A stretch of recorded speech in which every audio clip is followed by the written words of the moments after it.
A little bit, yeah. What have you seen? Like when we would feed him and With his diet?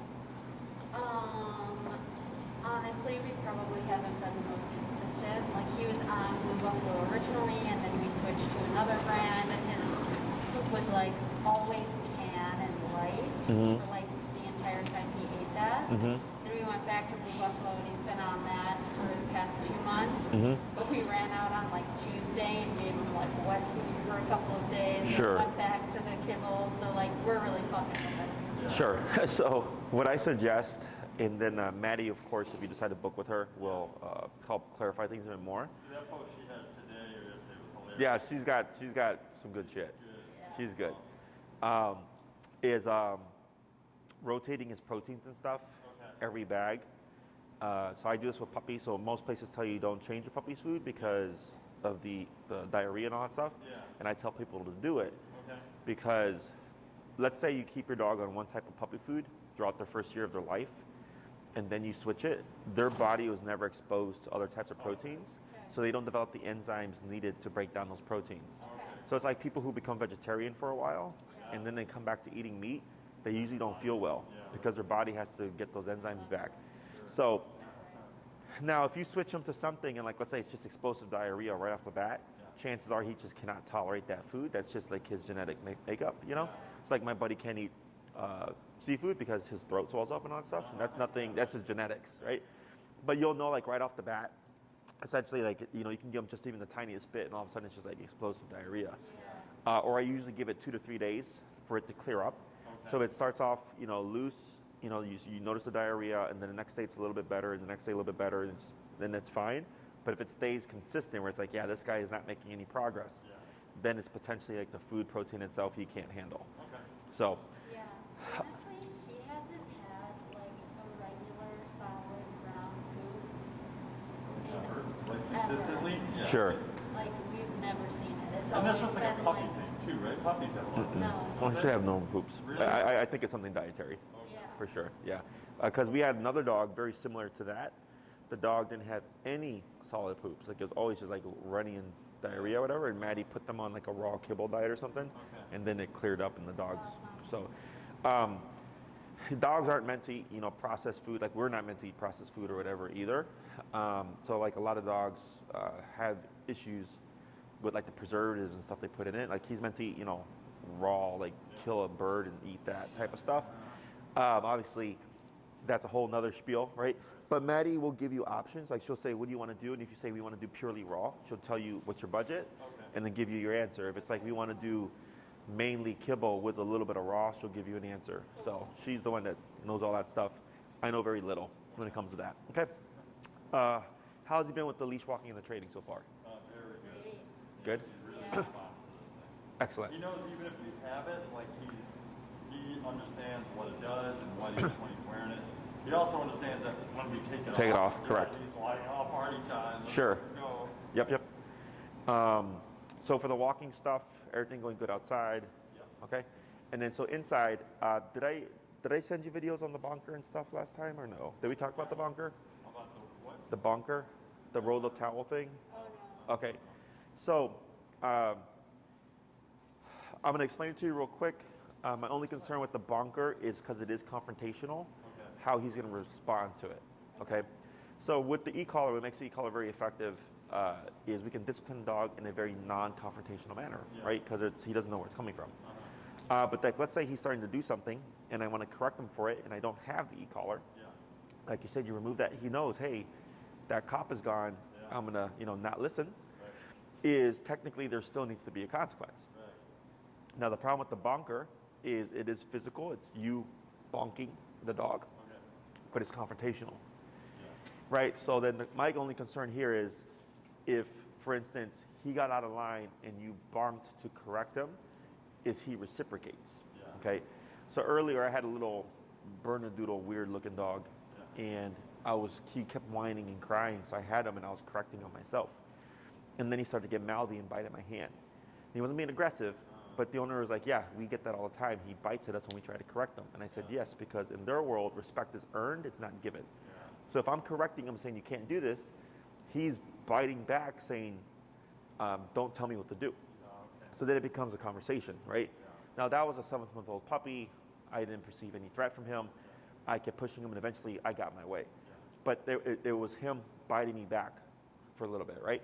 So then you want to think in this guy's case, right? If he's X months old or whatever, he's gotten his way for a bit, he's bullied a bit, right?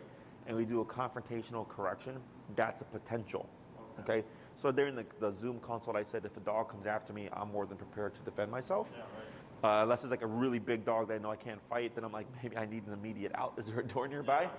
But you have to already have this in your mind, right? Yeah. So like whenever I correct puppies or dogs, I always anticipate they would bite back, whereas people anticipate the dog won't bite back. Okay, because they go like, the dog's never bit me before, and I go, true, but have you ever confronted your dog before? Yeah, right. That's a totally different conversation, right? Yeah. So that would be my only concern. The only way to really know is to correct them and unfortunately just see what happens, right? So I would send you 3 videos. Okay. How to make one, how to use one, and a trainer actively using the bonker.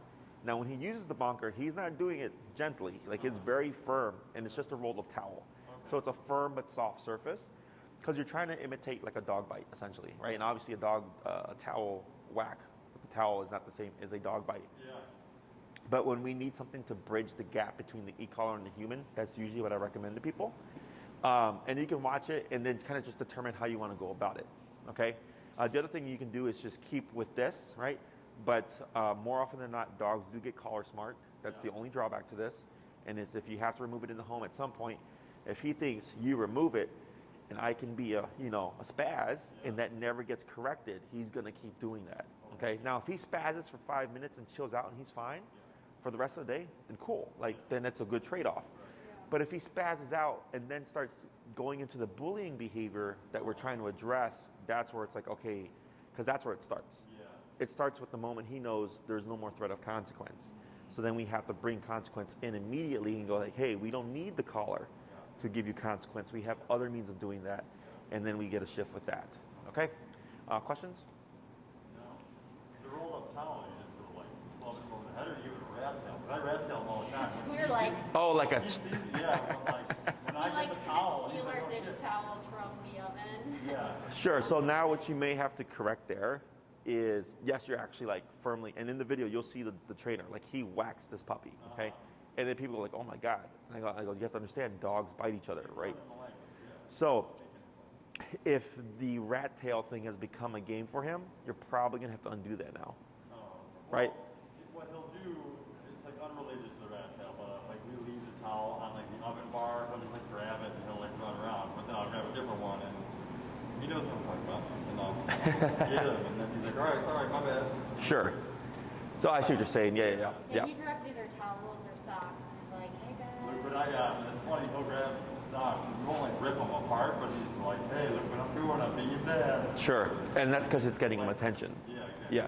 So then what I do there is like, let's say he did grab a sock and I bonked him, and then he picked up the bonker like it's a toy. I'd have others. Okay. And I keep whacking him until eventually he's like, this is not a game. This isn't funny. And he stops, correct. And then we stop and I put everything away and I leave him alone. And I let him process that. I mean, it's like me growing up. I remember when I started to get too big for spanking, my mom tried to spank me and I laughed. And then she was like, oh. And she just kept walloping on me until it hurts. Like being hit repeatedly in the same spot hurts. And she's like, is it funny now? And I was like, no, it is not. So it's like the same thing for the dog, right? When you bonk them once and they're like, this is a game. And I go, all right, boom, boom, boom. And they're like, hey, this is not a game. Because that's what makes them ultimately respect the consequence. He's like, oh crap, this is not what I thought it was.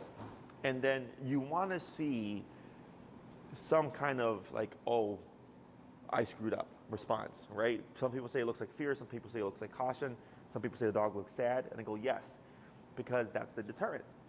If they feel good about something, they're gonna keep doing it, right? If you don't feel good about something, ideally you don't keep doing it. It's the same kind of concept here, okay? So I'll get to those videos too, so if I forget to send them to you, just shoot me a message, and then I'll email them, okay? Anything else? So what we're gonna do today is work on the second half of the heel. I'm gonna have you guys just show me real quick what you've been practicing, how you've been applying it, and then we'll move on to the next part, okay?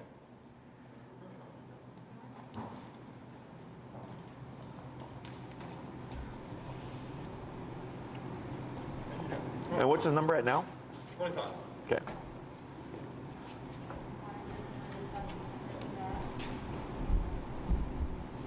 Come on. Yep. Tap. Tap. Go ahead and pull a little bit. Tap. Tap. There you go. Good.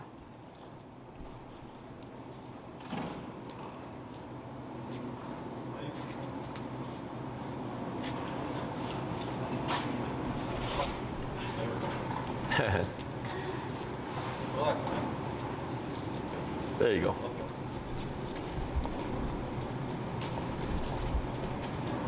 Use it. Tap. Yep.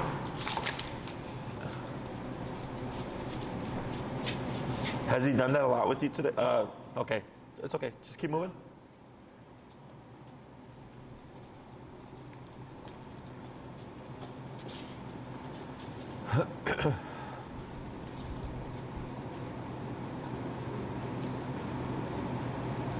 Good turn. And has 25 been his number, or has it been like? Yeah, it's up to 30 now. Okay. 25 has been, the magic number for the most part. Okay. Yeah.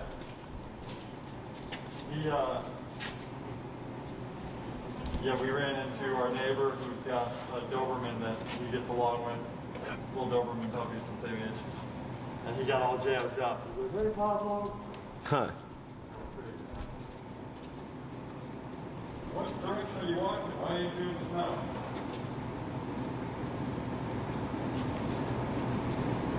Good turn. And then you're gonna slow to a stop right there in the middle. Good, not too bad. Let's go swap handlers. What's up? Swap handlers.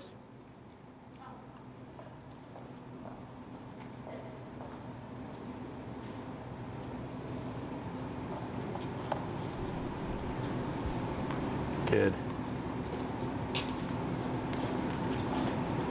Good.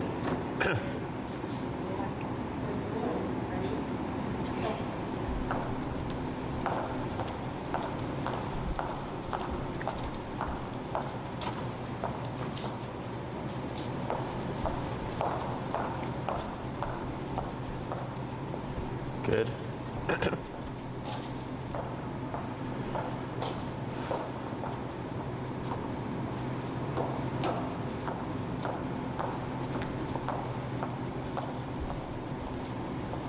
Good.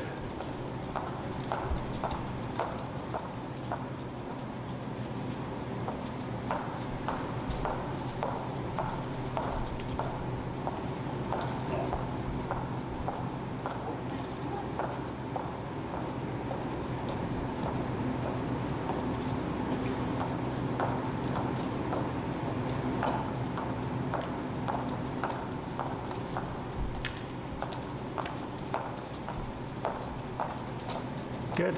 And then you're going to slow down like right there in the middle, okay? And come to a stop. All right. So all that looks good. So now we're going to work on the second half of heel today. So last week we focused on teaching Frank, right? Frank to follow your lead. Okay, so that's why he's able to walk with you and stop with you and all that stuff. And now it's teaching you your part, okay? So we're going to add the word heel to this now. Or you can use, I think he said let's go. Yeah. If you want to use let's go, that's perfectly fine. So it can be heel or let's go, whatever you want. I too use let's go. Okay. So just be mindful, because sometimes people will use something like let's go as a release, right? So in your case, if you're going to use let's go would mean, hey, now you're here. You can't sniff the ground. You can't pee and poop. You can't greet your friends. Now you're walking next to me. Okay, so it's a working command. And a lot of people sometimes use it as a like, let's go, and they let the dog go free or something. Okay, so as long as you're not using it in that fashion, you're perfectly fine. Okay. Yeah, we picked up break off of one of your videos. So like whenever we open up his crate, like he'll sit and wait until we hit break. Correct. So break is the universal release command. Yeah. So if he's under let's go, aka the heel, and you decided, hey, I want you to play, break. Okay. Then he can go off. Okay? So as long as you're being consistent with that, no issues with using let's go as your healing word. Okay? You'll just have to remind me, because I always use heel. Okay? So what you're going to do here is now you have to have a formal on switch. So if you go, let's say you go home, you walk out, and you don't say anything to Frank, he's technically free to do as he pleases. Until you cue the word let's go, he's on his own time. Okay, so once you say let's go, he's clocked in. Now he has to walk at your hip. Once you come to a stop and you decide to say break, then he would be off the clock again. Okay, so let's go turns it on, break turns it off. Okay, so what we're gonna do first is we're gonna cue the word let's go first. You're gonna say let's go, and then you're gonna move with your left leg first, like this. Okay, so pretty simple. Let's go, left leg, and now everything turns on. Okay, at that moment, once you've cued that, it's expected that he walks at your hip. If he's not walking at your hip, it's then your job to make sure you reinforce the position, and that would be with your, turn and tap to bring them back to your side. Okay, so people a lot of times expect the dog to learn what the word means and to behave themselves and stuff. If you're very consistent, yes, the dog will pick up that concept, but it always still comes down to the owner reinforcing the behavior. Okay, so we're gonna start with that part first. You're gonna say let's go, and you're gonna move forward with your left leg. You're gonna walk for a little bit. You're gonna come to a stop. Did we talk about the auto sits last time, or is that something you've been doing by yourself?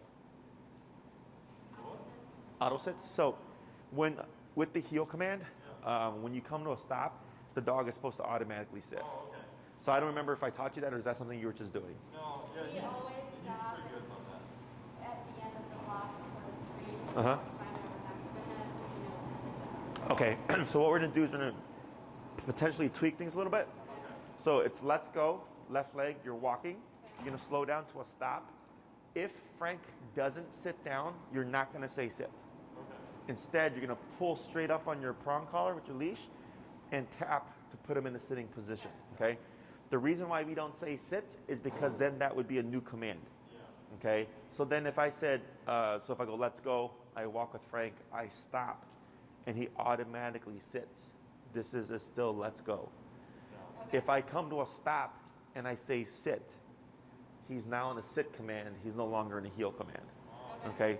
So as we advance and we start to add more things, it's important that we know those differences because people get them mixed up. Because sit means sit, don't move, okay? Let's go means walk with me, stay with me, sit when I stop, okay? So people will see it and they're like, oh, and I'll say, what command is that? And somebody will say, that's a sit. I go, no, that's a let's go, because that's the last thing that was cued to the dog, but the auto sit is built into it. So then if you say sit, you constantly have to say sit every time you stop walking. So then it's heel, sit, heel, sit, heel, sit. And I just want heel. And everything's automatic. Okay? So go ahead and you're going to cue the words let's go.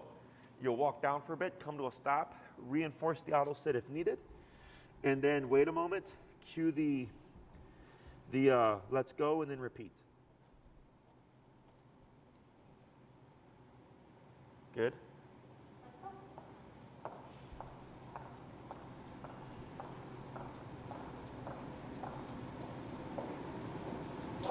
Then slow to a stop. Right? Up on the leash. Hold it right there. So pull up on your leash. Oh, sorry. Tap. Tap. Now relax. Right? Now relax your arm.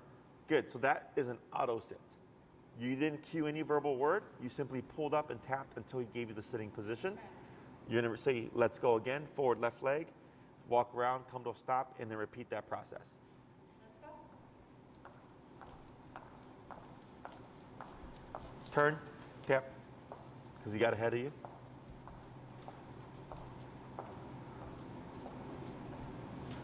And we're going to ignore this for now.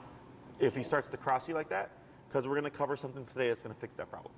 Okay, so if you come to a stop and he's curving in front of you, just let it go for now, and just stop and come to a sit like you did, okay? 3 more, let's go. Let's go.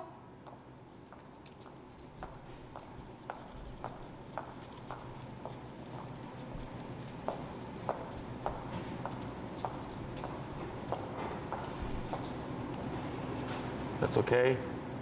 Up, tap. That's fine. Yep, take a little step back, relax. Good, 2 more. Let's go. Tap, good. Good.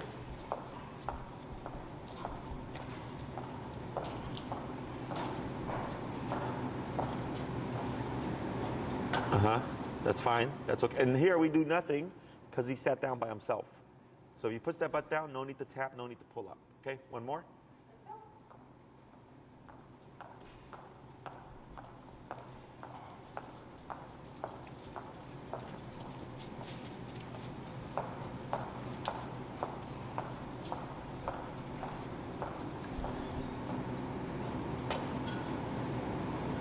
Good. Let's go and swap handlers.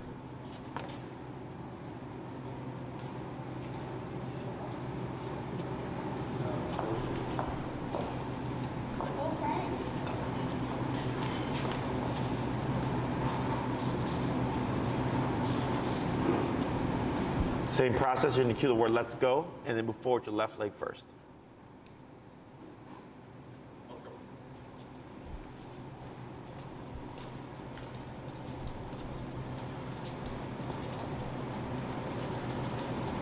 Good.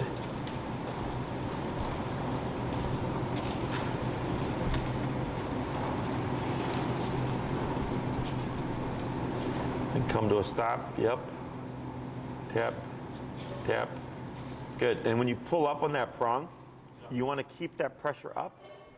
And then as soon as the butt hits the ground, then you let the prong go. And then simultaneously you're tapping. So once it gives you what you want, you turn off that pressure.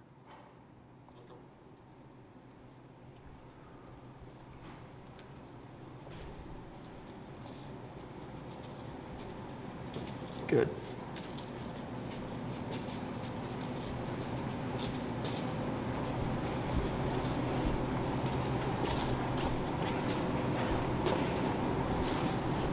There you go. Good.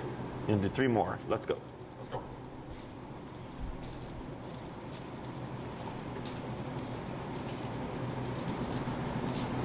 Good.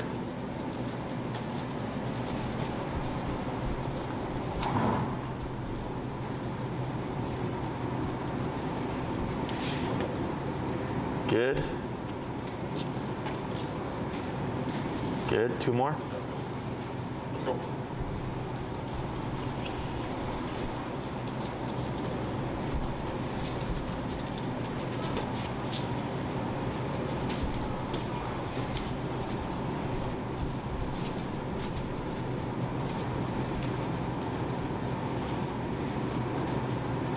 Good. And last one. Let's go.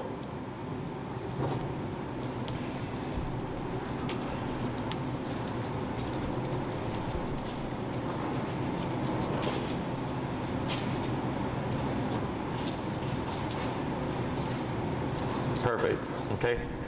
So that's the easy part. Now we're going to get into the more complicated part. Any questions about that stuff? No. Pretty straightforward, right? Say let's go, move with your left leg. The reason why we do left leg is because dogs have a wider peripheral range than we do. So for him, that left leg is the closest. That when you move, he sees that, and that's like the visual cue of, hey, now we're moving. So in more advanced training, left leg means heel, right leg means you don't move, okay? Or stay. Right leg means don't move. So like, you know, if I have a dog further along in training, and the dog is here, and you saw the owner do this, the dog wouldn't move. He stays and I can go. Correct, yeah. So it sounds super fancy. It's really just conditioning. Always move forward with this leg, and then when you do stays, you move forward this leg, okay?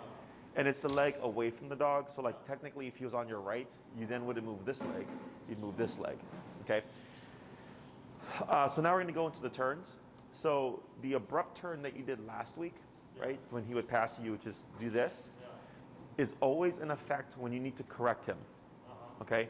So like, there was a couple of times where he was starting to get ahead of you, and you went back on the prong, right? So you recognized he was getting out of position, but you resorted to your prong when technically you would turn and tap to line him up, okay?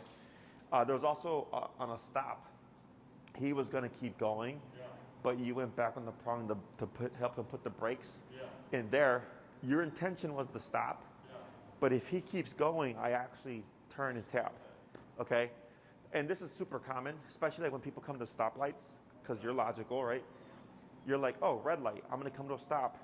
He keeps going, and you're like, no big deal. Pull my dog back because I was gonna stop anyways, right? But obedience-wise, we'd have to correct that because he should be stopping with you. There shouldn't be a need to pull him back. He should be in sync with you. So when you slow down and you stop, boom, he should be right there, okay? So it's a tiny little detail, but it shows you just how much he's paying attention. And I always shoot for 100%, because if we don't shoot for that, you're gonna get less than that, right? And then plus we're inconsistent, then we get even less, okay? So, We're not teaching him to stop, we're teaching him to be obedient. to follow. Follow us. Correct, yeah. So during this exercise and post, training, all that stuff, if he's getting out of line, if you find yourself going to this, very common, especially with prong collar, is instead default into the turn and remote, because you're recognizing it. It should always be at our hip. Yes. Should it be the foot in front of us? No, right shoulder to left leg, just like that. Okay? So, like if you watch, there's a video of me walking 4 dogs off leash through over by the lakefront in the South Loop, and you just see them boom, boom, boom, boom, right in a row. And I stop and I'm walking and start walking, they're just there. Okay? And I used to walk my dogs every morning from 11th and Wabash over across the Metro to the lake, up to the river, west to downtown, back down again, completely off leash, and they never forged. Okay? The way I achieved it is essentially doing what you're doing, but I was very generous with the remoting and always making sure I was at the appropriate number, because then my dogs didn't want to test the threshold because they didn't want to be remoted. Okay? So the more strict you are, the better he is. People tend to go by, oh, my dog isn't pulling as bad as they used to, and so they accept gray area. But heel isn't about not pulling as much. It's about right shoulder to left leg, okay? Now, if you're on a leisurely stroll and he's not under the let's go command, then it doesn't matter, because he's technically on a leisurely stroll. But the moment you cue let's go, it has to be very black and white, okay? So for the turns here, these turns are for when Frank is paying attention. Is when he's paying attention. So if I'm gonna turn left, we call these the crossover turns, because you're gonna be crossing over Frank, okay? Tap. No, up on the leash, tap, there you go, now relax. Because since he's in the let's go command, his job is to stay there until you release him or you give him a new command. So you have to reinforce that. We don't say anything, you just simply said, don't get up, because of aversive. So if we're gonna make crossover turns, so we're turning into Frank, we're crossing over him. So remember that problem where I said he's crossing over this way? Right? This is how we fix that problem, is you turn into the dog, okay? Now when we do these turns, a lot of people think you do it with the left tip, up, tip, there you go, and then relax. They think you do left leg, and they'll shove the dog like this. You're gonna trip, okay? What we do is we turn with the right leg. Okay, so if I'm walking with Frank, let's go. I thought about it. I would slow down, right? He should be paying attention, so he should slow down too. And then I would cross right in front of him at a 90-degree angle, like this. Very pronounced step, right? And I like here, we have this little square, so I'm turning right, boom, like that, then left leg, and then cross again, and now we're going the opposite way. Okay, so if I were to be on a sidewalk, you would actually stay within the width of the sidewalk if you do this correctly, okay? So it's a very sharp 90-degree cut, very pronounced leg or step. What people tend to do is they tend to do this, and they do more of a 45. And what happens is, so when you do the 90-degree cut, if he's with you, he sees this, and he should naturally stop or turn, because he doesn't want to collide, okay?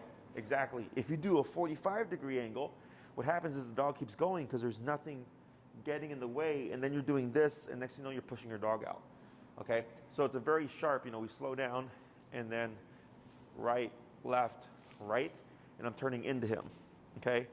Sometimes the dogs are kind of dense, and they'll keep going forward, so then you have to use your body to just, boom, just go through. So now you're doing physicality, but again, in an confrontational manner, because you're just walking and he's getting in your way. Okay, so it's a way that I get to bully dogs. So like, for instance, I had a dog who started going after the owner in the first class, like just crazy, almost pulled her down. She was doing really good, didn't see her for a couple of weeks. She came back, and then when she put him on a muzzle, he started flipping out again and just going nuts. And the e-collar was escalating him, so he was getting jumpier. So instead, what I did was I turned into him, and I just whopped him with my knee. All of a sudden, he settled down, okay? Because I made it personal, where I went to his space, because he was jumping into my space. So I countered him with the same kind of psychology, and then he cut the behavior, okay? So that's what's gonna fix this crossing over problem, because if this happens and he's pushing, I just go boom and I turn into him. So then he thinks, crap, if I'm annoying like this, I'm gonna get a knee to the face. And then you'll start to see him balance out and be over here, okay? The other turn that we have is the 180 pivot. Tap. Just to correct the whining. So the 180 pivot is essentially the turn you've been doing, but this one's done with communication, okay? So if Frank gets ahead, you just turn, tap, right? He's not paying attention. When he is paying attention, you're walking, you slow down, and you're gonna extend your left leg, rock back to your right leg, and then left leg now going the opposite way, okay? And people, left, right, left, tend to do this turn naturally already.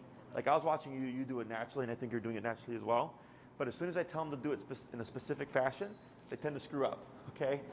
So it's left, right, left, okay? So on that third step, you should already be going back the opposite way. So the crossover turn, yep. The crossover turn would be, good job, yep. Right, left, right. The pivot is left, right, left. Okay, so you're using the leg opposite to the turn to lead it. Okay, so we're gonna start with the crossovers first. I'm gonna coach you through it because that's the hardest turn for people typically. So you're gonna go ahead and pop Frank in a let's go. And then I'm gonna coach you through it where I'll say slow down and then say like get ready for that left turn where you'll be crossing with that right leg, okay?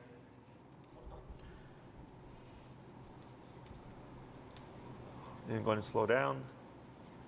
Get ready, right, left, right, perfect. Then you can pick up your pace. And slow down, right, left, right, good.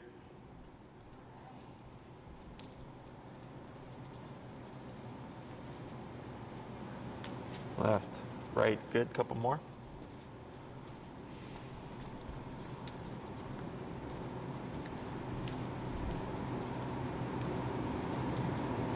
Good, one more.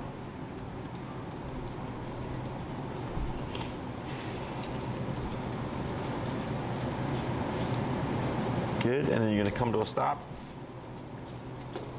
Perfect, okay. So those turns were good. All your movements were correct, but you forgot something. I forgot something?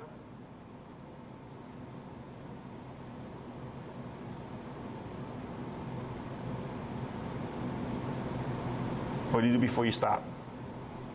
What do I do before I stop? Uh-huh. Slow down. Correct. You weren't slowing down. Oh, okay. Slowing down for the turn. Slowing down for the turn, Okay. correct, yeah. So you want, Just to give him a heads up. Or else correct. it's not fair. Yeah, because in this moment, he did all those turns perfectly Yeah. because you're in training mode. Okay. But when you go into walking mode and you've been walking for 20 minutes in one direction, he's gonna go on autopilot. That the slowdown is to get the attention back so that if he's not paying attention, you would correct him, right? If he is paying attention, you would just lead the turn like you were gonna do anyways, okay? So we're gonna try that again. Okay. You're gonna do your let's go, you're gonna be walking and then slow down at least 3 steps. Okay. More is fine, Okay. okay?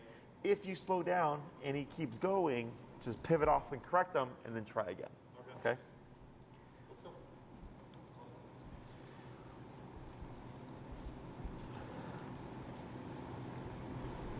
Much better. Yeah, that's fine. Good, that's okay. And then forward, yep.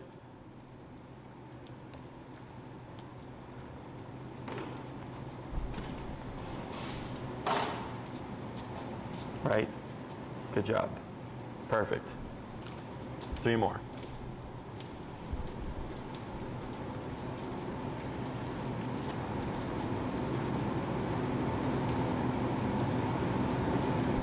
Good. 2 more.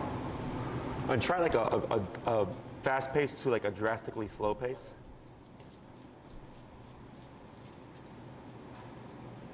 Right. Very good. 1 more.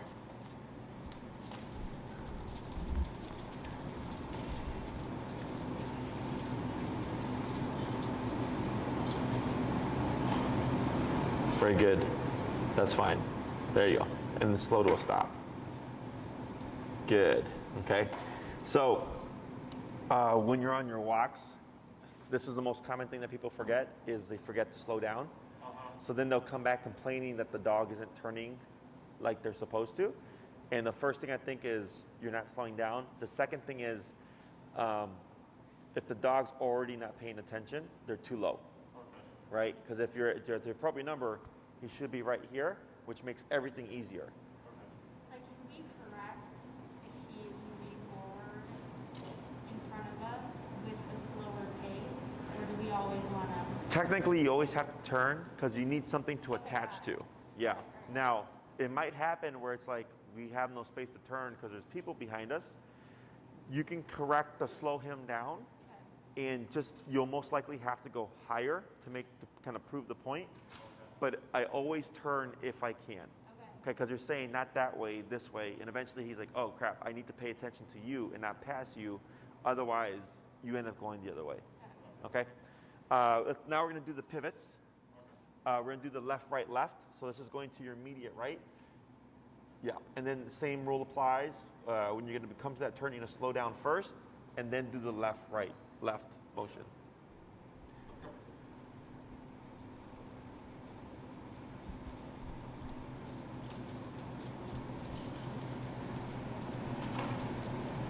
Perfect. 4 more.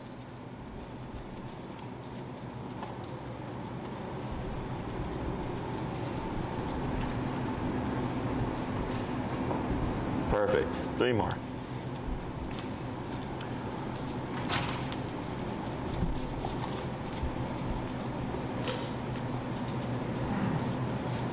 Good. 2 more.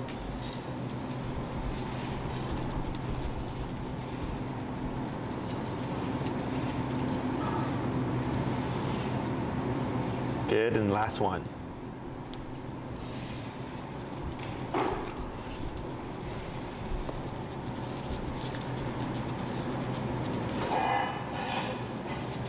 Yep. And come to a stop when you're ready. Correct. Good. So before we swap, what we're going to do now is I'm going to have you go between those 2 turns randomly. So you pick and choose. So as long as your movements are correct, you're leading with your right leg when you cross over and you're pivoting off the left when you're going the opposite way, he should be right there on your hip. There really shouldn't be any need for the remote unless he's not paying attention. Okay, so if your communication is clear, he should be right on you, following every step with no problem. Okay? Let's go.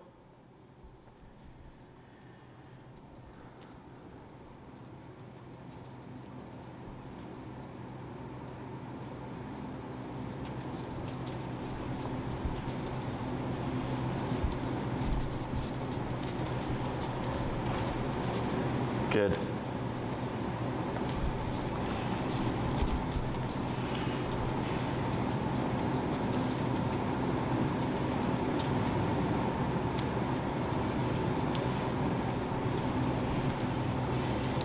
Good.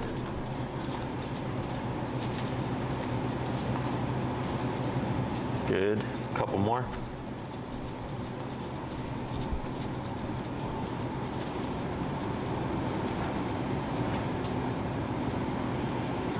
Good. And last one here.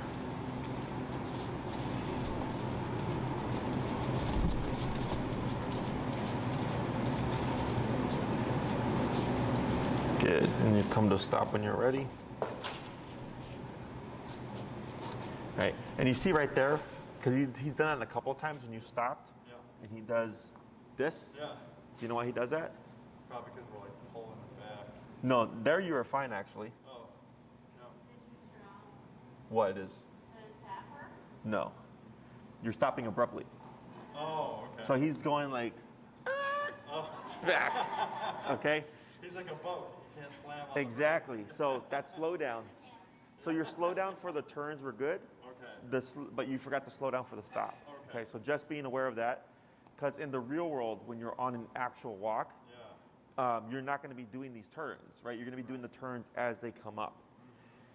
So then if we're forgetting about the slowdown, you're going to end up having those issues, okay? So that's one way to kind of recognize whether or not you gave enough time, because it should be a real nice, it's like with the car, right? Yeah. If you stop too abruptly, you get that herky-jerky motion. Yeah. That's exactly what he was doing there. Cool. If you stop with good, with a good amount of time, it's a just gradual stop. Okay. So let's go ahead and now swap handlers here. Good job. Just think of it as time changes.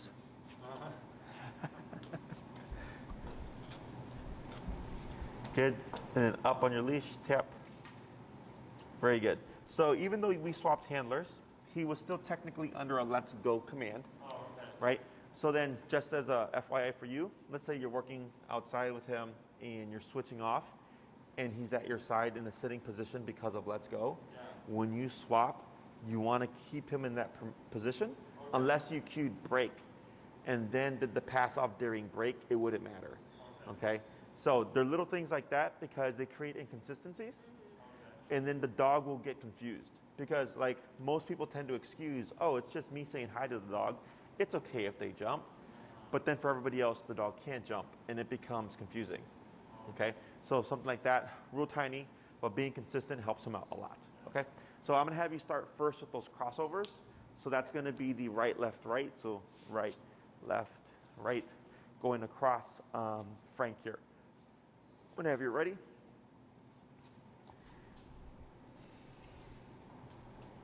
Let's go.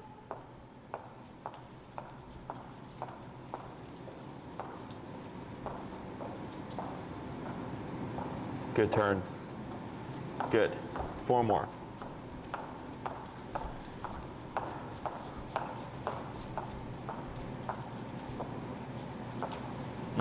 Good turn. 3 more.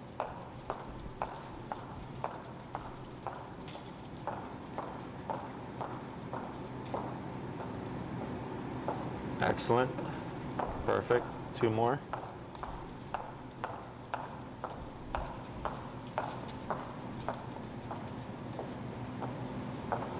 And 1 more.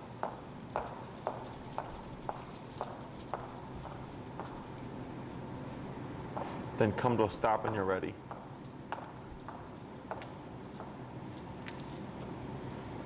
Good. So you see the difference in that stop? Yeah. How it was more gradual and not the herky jerk. So all those turns were perfect. Are you a fast walker? Yes. Okay. So we'll see how this week goes. As long as you remember to slow down enough that he can pick it up. Because what I've noticed with fast walkers is their slow down isn't the slow down. They're like going, and they're like, and then it's just like still fast. And I'm like, no, it has to be more drastic for the dog. Honestly, when he's gone in front of me, I've been doing slow down to get him engaged instead of the tap. So I'm definitely going to make that change this week. Okay. And of course, if he gets ahead of you, the pivot. The pivot, right? Because remember, if he's getting ahead of you, he should be at your hip. Yeah. If you slow down, so the slow down isn't meant as a correction. The slow down is meant as communication. Yeah. We're changing, we're turning, right? We're changing, we're stopping. So for him, it's communication so he has a heads up, but not because he's getting ahead. Yeah. Okay? For him getting ahead, always that pivot and correct to line him back up again. Okay?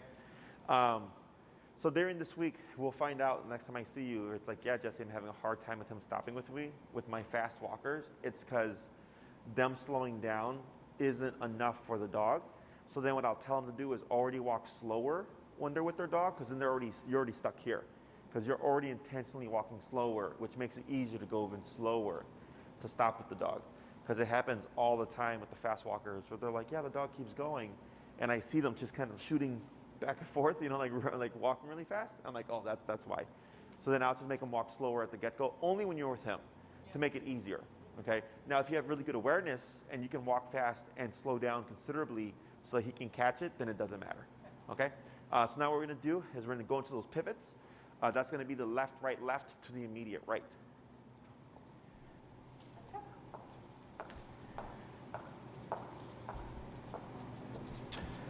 Good. Good turn.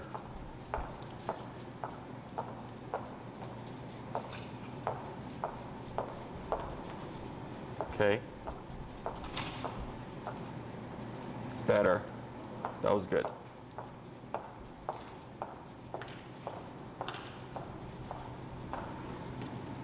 Good. That was good.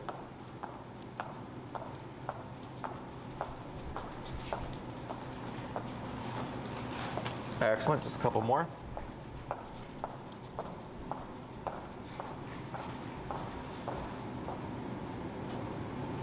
Good, and then last one. Tap forward, good.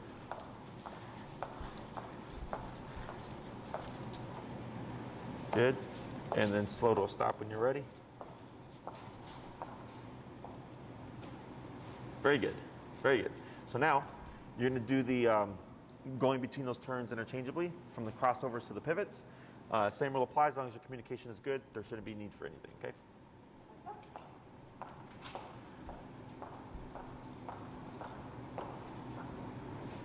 Good pivot.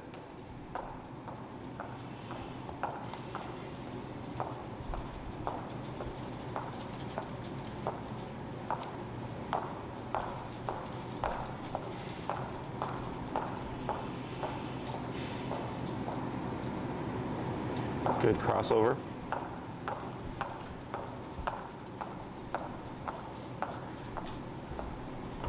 Good pivot.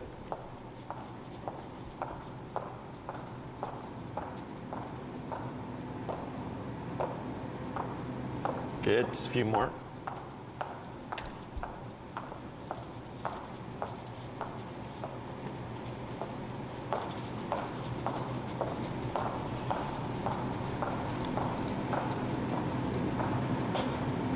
Good, a couple more.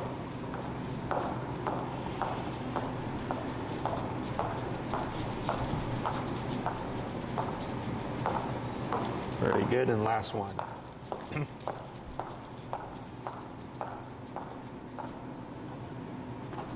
And come to a stop when you're ready.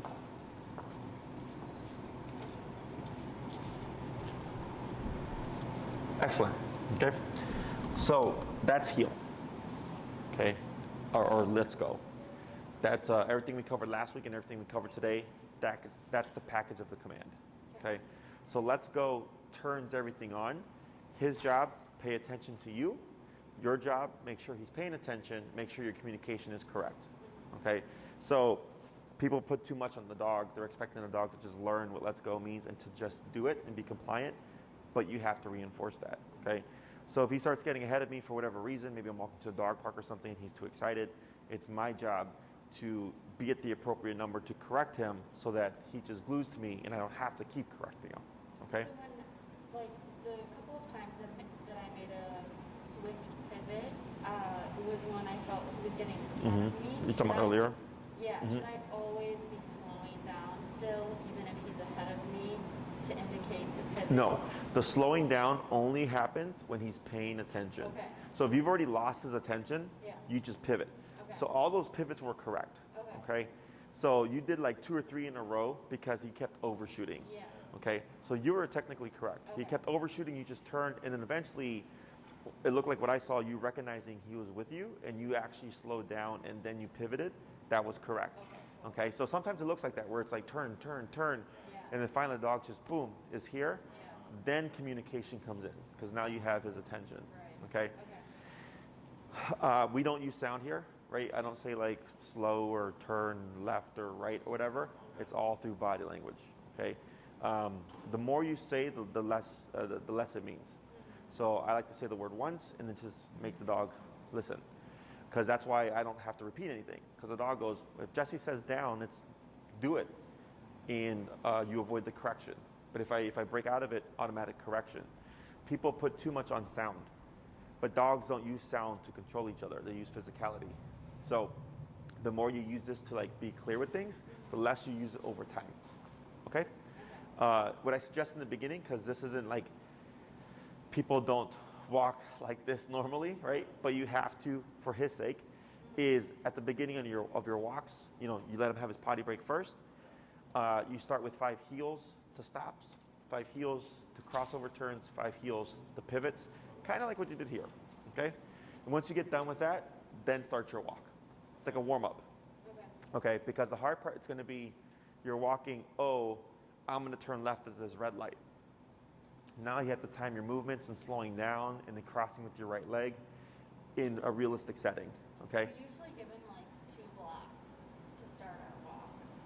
Not in like a formal way, like Sure. for him to roam and do his thing. Sure, yeah, get that out the way first. that's when we can be warming up? Yes. Okay. Yeah, so you would start with your leisurely stroll, get the business out, and then once you're ready, let's go do your 5, 5, and 5, and then do your walk, okay? Once you've mastered those movements, then you can just go into your walks without having to do the warm-up because you already know them. Let me think here. If it should never feel awkward. So like let's say you're gonna do a crossover turn and you either feel like you have to rush around Frank or you feel your hand going back like this, it's because you're not lined up. Okay, so if it feels awkward, if it feels like he's not getting it, we're either forgetting to slow down or he's not paying attention and you're too low. So it'd be one of those two problems. Who is that? It's gonna be one of those two problems. Okay, other questions? How's he been inside the house? Pretty good. He definitely is better with his collar on. Uh-huh. He still gets a little wiry at night. Okay. But yeah, I mean. Have you seen any of the weird behavior? No. Have you been in a context where you would see the weird behavior? Yeah. When was it, or what was it? Like, it'll come like late at night after he's eaten, or if he's been sleeping for a little while, like sometimes if I'm sitting on the couch and he's sleeping and then Bridget comes by, that's when then he like wakes up and he's startled. It's weird. It's usually after he eats as Right. well. And maybe he's shown some like physical, like either down or like lowering his head, but not weird to the extent where I have to like put him into another room and let him chill out.